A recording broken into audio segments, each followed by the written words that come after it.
সম্মানিত হাতীবান্ধাবাসী ও সাংবাদিক ভাইরা, আসসালামু আলাইকুম।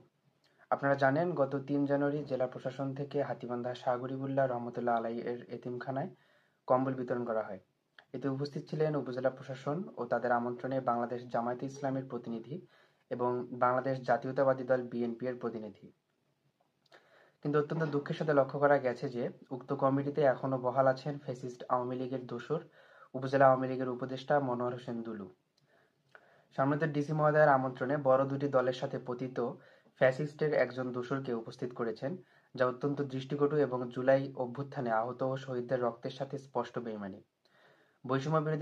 বৈষম্যবিরোধী ছাত্র আন্দোলন হাতীবান্ধা এর তীব্র নিন্দা ও প্রতিবাদ জানাচ্ছে এবং অতি সত্বর এতিমখানা কমিটি থেকে সকল আওয়ামী লীগের দোসরকে অপসারণ করে কমিটি সংস্কারের দাবি জানাচ্ছে।